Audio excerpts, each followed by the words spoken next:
Барлықтарыңызға сәлем. Бүгін сіздерге той бастары бизнесін бастау үшін бізге қандай құралдар қажет, сол туралы айтатын боламын. Видеоны мұқият қарап шығыңыздар. Ең бірінші бізге бумажный клей қажет. Мен 250 теңгеге алдым. Осындай қарапайым түрін алсаңыздар болады.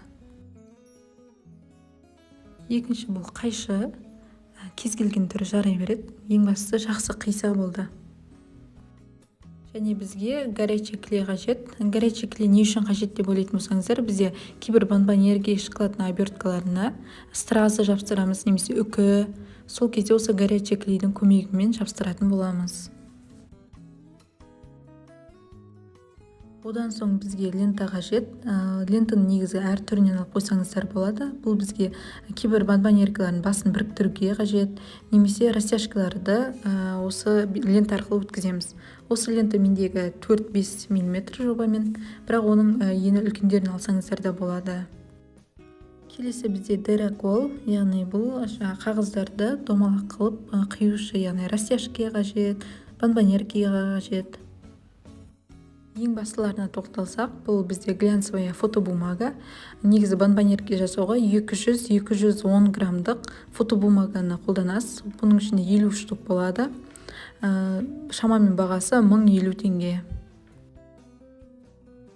Келесі 160 граммдық глянцевая фотобумага. Міне осылай белгіленіп тұрады. Ішінде 100 штук бар. Мына жерде характеристикасы көрсетілген.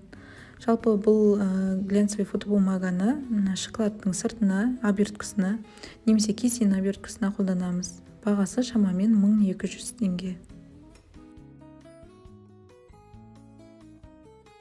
Келесі 135 граммдық глянцевый фотобумага. Бұның да ішіне 100 штук болады.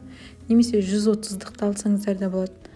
Бұны көбіне растяжка жасауға, немесе флажок деп айтамыз. Флажок жасауға қолданылады.